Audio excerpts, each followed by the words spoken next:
Everyone. Today we will discuss about the state of infrastructure in India. Dear students, as we have already studied that infrastructure refers to the supporting structure that helps an economy directly as well as indirectly to grow. Today uh, we will discuss about the main component, one of the main components of infrastructure, that is energy. We will discuss about what is energy, that is its meaning of energy. Then we will discuss about different types of energy. Let us start the topic. What is energy? Energy is a key component of economic infrastructure. As we have already studied, economic infrastructure includes all those elements that helps an economy directly to grow, like transportation, communication, irrigation, banking, insurance, then energy, that is power generation, etc. Today we will discuss about energy.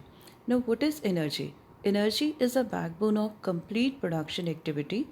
Any production activity cannot operate without energy as it is an important aspect of a development process. Not only in the industrial sector but also in agriculture, energy is used on a large scale. This energy is used in operations like transportation and operations of pesticides, fertilizers, and farm equipments. It also plays an important part in households for household lighting, cooking and heating. बच्चे हम यहाँ पर main concept जो discuss कर रहे हैं वो energy का है, that is related with power supply. तो आप इमेजिन करके देखिए कि हमारी लाइफ इलेक्ट्रिसिटी के बिना क्या होगी. हमारी इंडस्ट्रीज़, हमारा एग्रीकल्चर सेक्टर, हमारा transportation, even house hold activities cannot be performed without electricity. एक दिन अगर कुछ घंटे के लिए भी लाइट का कट लगता है, अनाउंस्ड कट लगता है या अनअनाउंस्ड कट होता है, तो हम बहुत ज़्यादा प्रॉब्लम में आ जाते हैं. So what is energy? Energy is the backbone of the development of a country. Now, what's about the commercial energy? Now we will discuss about different types of energy. First, we have commercial energy. Commercial energy, this type of energy is usually consumed by commercial entities and not by the residential or households. Commercial purpose का मतलब ही हमेशा क्या होता है? Profit earn करना, productive purposes. सो जब हम industries में या एग्रीकल्चर सेक्टर में एनर्जी को यूज़ करते हैं तो वो बन जाती है कमर्शियल पर्पस.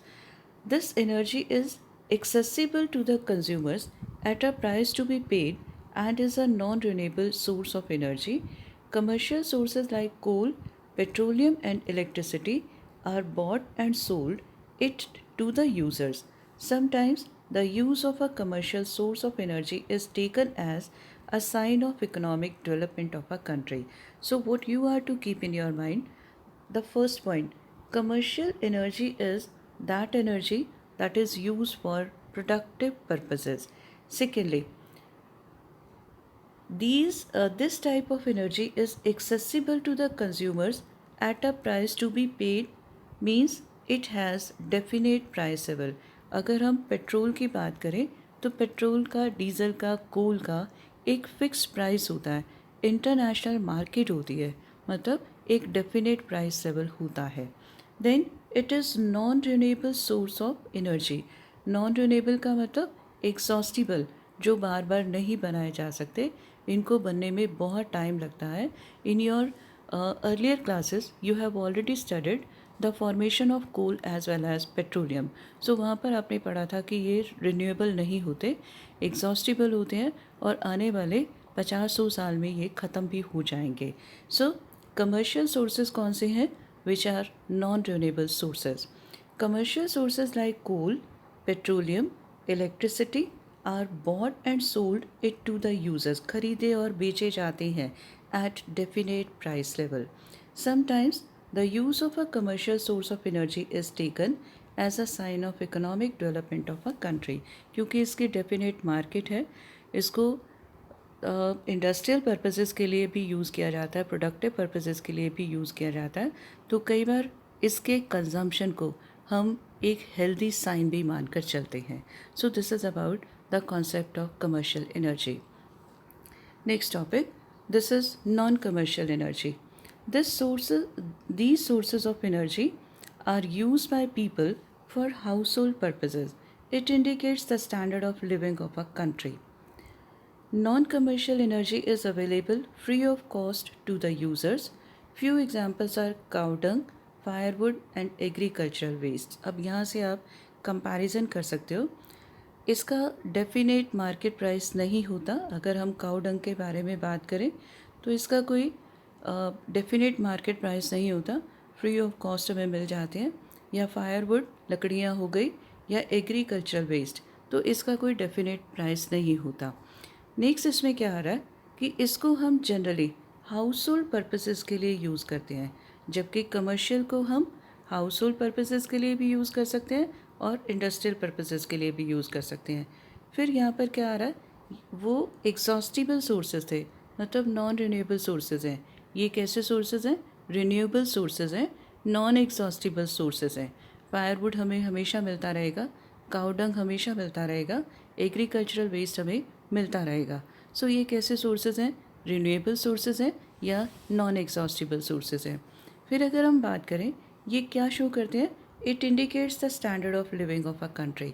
जितना ज़्यादा नॉन कमर्शियल एनर्जी रिसोर्सेज को यूज़ किया जाता है, उतना उस कंट्री का लिविंग स्टैंडर्ड या स्टैंडर्ड ऑफ लिविंग लो होता है. अगर हम अपने इंडिया के कॉन्सेप्ट में बात करें तो जब से हमारी बीजेपी गवर्नमेंट आई है या प्रेजेंट गवर्नमेंट चल रही है, तो तब से एक उज्ज्वला योजना नाम से एक योजना शुरू की गई थी. उसमें क्या था कि फीमेल्स के लिए थी. उसमें free of cost subsidise cylinder, gas cylinder बांटे गए थे.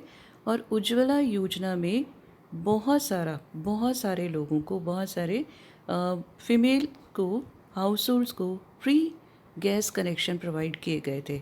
और उसका पर्पज़ क्या था? खाना बनाना एक बहुत डिफ़िकल्ट टास्क होता है. अगर इसको चूल्हे पे बनाया जाए, बहुत धुआं होता है, इससे सांस की प्रॉब्लम आती है, आँखों में प्रॉब्लम आती है. और सबसे बड़ी बात, इसको इकट्ठा करने में भी बहुत टाइम लग जाता है. पहले फॉरेस्ट में जाया जाए, वहाँ से फायरवुड कलेक्ट किया जाए, फिर आकर खाना बनाया जाए.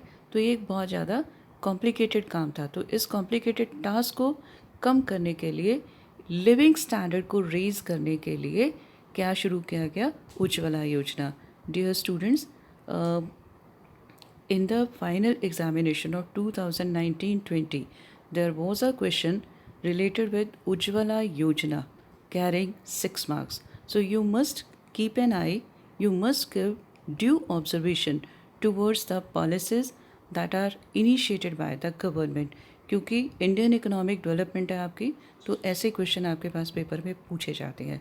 सो be careful about all these concepts. Move to the next topic. This is conventional sources. Conventional sources of energy. This source of energy is natural energy resources that has been used for many years to produce light, heat, food and electricity. The energy is further divided into commercial and non-commercial sources of energy. This energy is non-renewable and is available in limited quantity. Again, you are to learn two headings. One is the conventional, second is the non-conventional. Conventional का मतलब होता है traditional, जो बहुत पुराने time से हम use करते आ रहे हैं. So that has been use for many years to produce light, heat, so and so. मतलब जिनके बारे में हमें पहले से पता है, हम काफ़ी टाइम से उसको यूज़ करते आ रहे हैं. जैसे with the help of coal we are producing electricity, that is thermal power plants. We are very much aware about how electricity is produced in thermal power plants. So यहाँ पर क्या है? conventional sources हैं जो हम पुराने time से use करते आ रहे हैं. These are non-renewable sources, क्योंकि जो हम इसमें रॉ मटेरियल यूज़ कर रहे हैं, कोल हम यूज़ कर रहे हैं. कोल क्या है? नॉन रिन्यूएबल है. Next, available in limited quantity apart from hydro electric power. Few types of conventional energy are coal, natural gas, electricity, thermal power, cow dung, straw, etc. We will discuss few of them in the later part of the topic. Then next we have non-conventional energy. Non-conventional sources of energy. This source of energy is available in abundance in nature as it doesn't get exhausted easily and are renewable, it is economical, eco-friendly and used for domestic purposes. Few types of non-conventional energy are wind, sun, biological waste, etc. to produce power and heat. So, what you are to keep in your mind, these are the new sources of energy. These are in their experiment stage. These are in their experiment stage. Means जो conventional sources हैं उनके बारे में हमें पता है, हम बहुत टाइम से उसको यूज़ करते आ रहे हैं. बट नॉन कन्वेंशनल सोर्सेज क्या हैं? These are comparatively new sources of energy and they are presently in their experimental stage. Means अभी हम उसको वाइडर लेवल पर नहीं यूज़ कर रहे हैं. और वहाँ पर हमने पढ़ा था कि जो सोर्सेज हैं वो कैसे हैं? नॉन रिन्यूएबल हैं. ये कैसे हैं? रिन्यूएबल हैं. वो पॉल्यूशन क्रिएट करते हैं, एनवायरनमेंट को नेगेटिवली एडवर्सली अफेक्ट करते हैं. ये कैसे हैं? इको फ्रेंडली हैं, इकोनॉमिकल हैं, क्योंकि ये रॉ मटेरियल कैसा है? नॉन एग्जॉस्टिबल है. अगर आप विंड एनर्जी की बात करें या सोलर एनर्जी की बात करें तो दोनों के ही रॉ मटेरियल कैसे हैं? एग्जॉस्टिबल हैं, फ्री ऑफ कॉस्ट अवेलेबल है. हाइड्रो इलेक्ट्रिसिटी प्रेजेंटली इंडिया में बहुत सारे एरिया ऐसा है जो अंडर फ्लड है. अगर हम असम की बात करें, बिहार की बात करें, नॉर्थ ईस्टर्न काफ़ी सारे स्टेट्स हैं, मुंबई में भी बीच में फ्लड आ गया था. तो बहुत सारी जगह ऐसी हैं जो फ्लडेड हैं. मीन्स हमारे पास पानी की कमी नहीं है, लेकिन बहुत ज़्यादा ज़रूरी है कि हम एक proper integrated water management scheme बनाए कि ये जो ओवर फ्लडेड एरियाज़ हैं यहाँ से पानी को इकट्ठा किया जाए और उन जगह पर पहुँचाया जाए जहाँ पर ड्रॉट आता है, मतलब सूखा रहता है.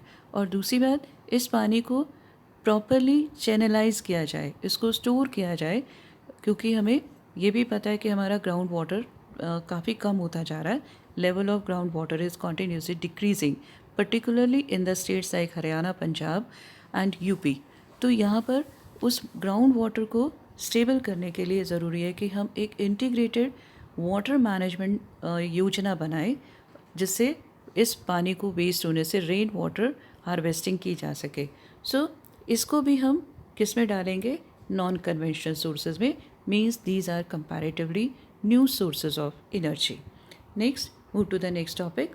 This is about conventional sources of energy. As we have already studied that conventional sources are exhaustible.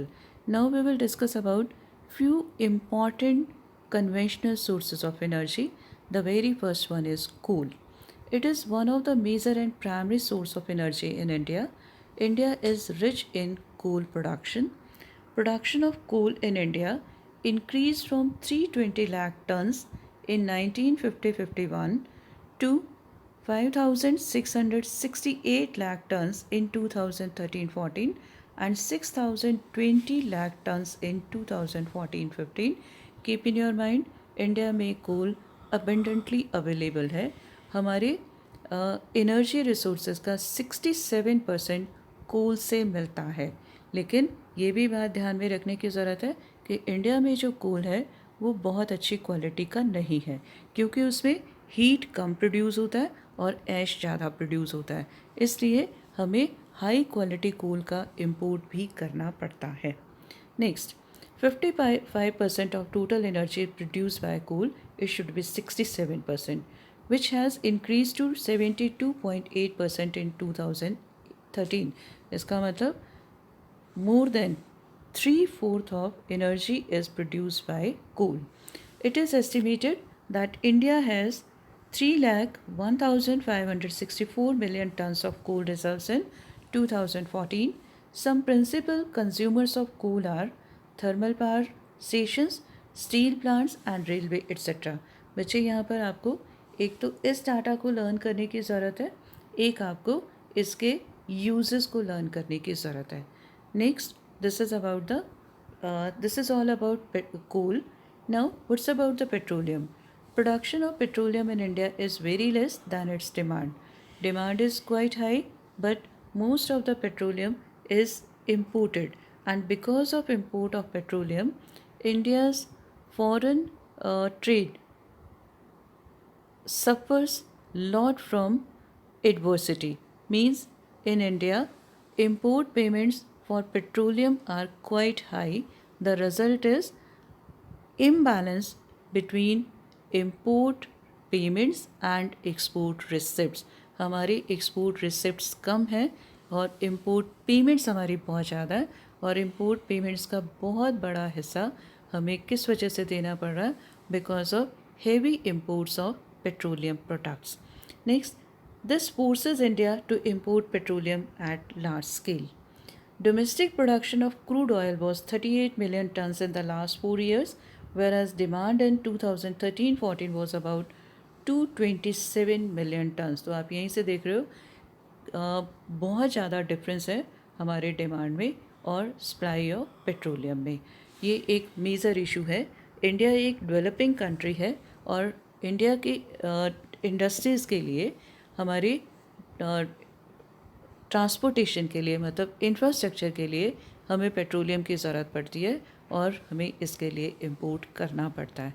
In fact the use of petroleum indicates the process of growth of an economy. Next, this is about the natural gas. This is mainly used as a raw material in fertilizers, petroleum products, and also as cooking gas in households. You are to learn about the uses of natural gas.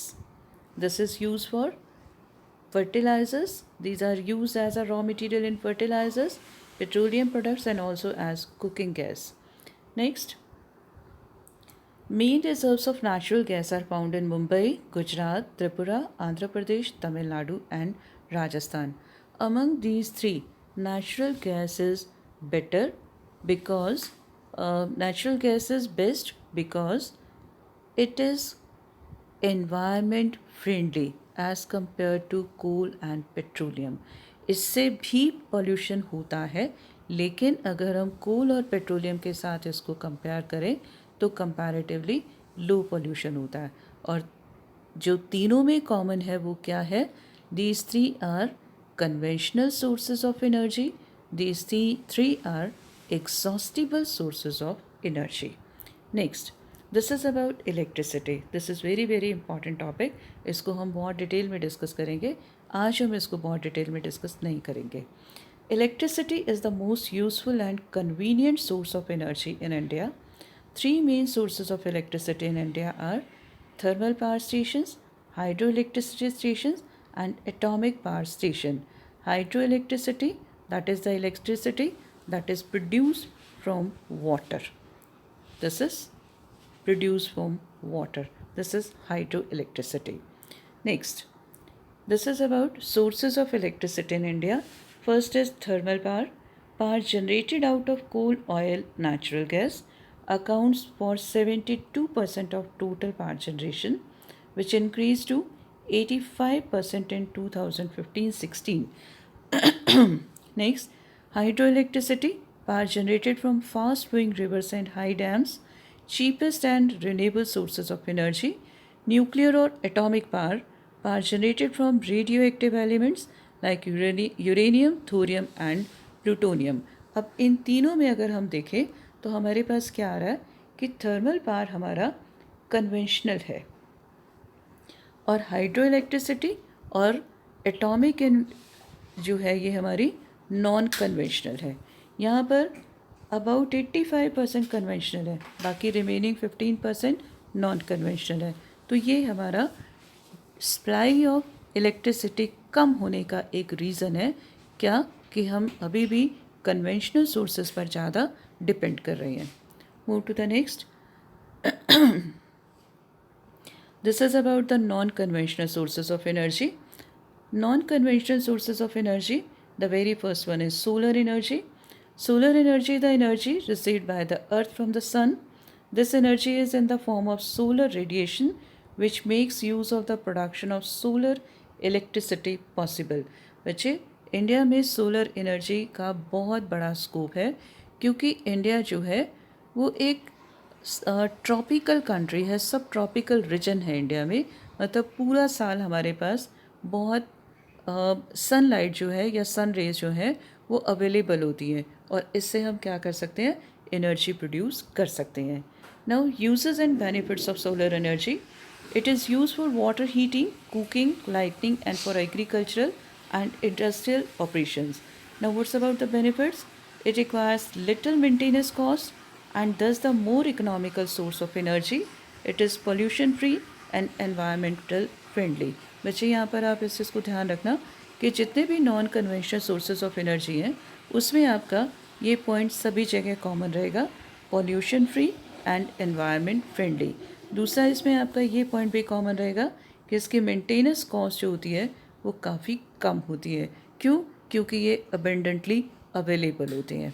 Next, this is about the wind energy.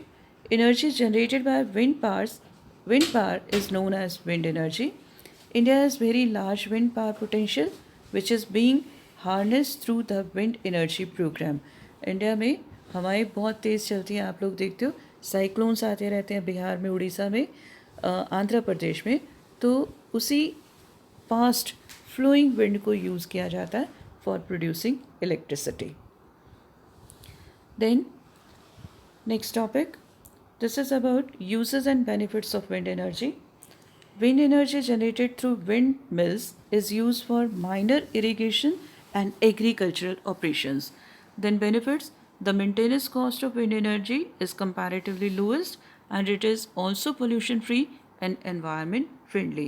So आपने क्या learn करना है, एक तो सभी के uses की हम इसको कहाँ कहाँ यूज़ कर सकते हैं, और दूसरा इसमें मेन एलिमेंट क्या होता है.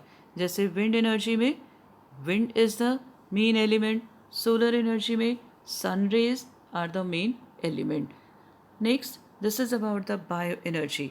Bio energy, in case of bioenergy we have two concepts, one is the biogas and second is the biomass. Biogas is where we put cow dung into a gobar gas plant to obtain biogas. There are over 4.5 million household biogas plants mainly for producing cooking fuel in our country. India is the second largest producer of biogas plants in the world. फिर यहाँ से हमने क्या निकाला कि यहाँ पर जो रॉ मटेरियल है वो कैसा है बच्चे, नॉन एग्जॉस्टिबल, मीन्स ख़त्म नहीं होगा, हमेशा ही हमारे साथ चलता रहेगा. यहाँ पर आपको एक और भी लर्न करने की ज़रूरत है. India is the second largest producer of biogas, और भी आप इसमें लर्न कर सकते हो, cooking fuel in our country. Then next topic, this is about the biomass.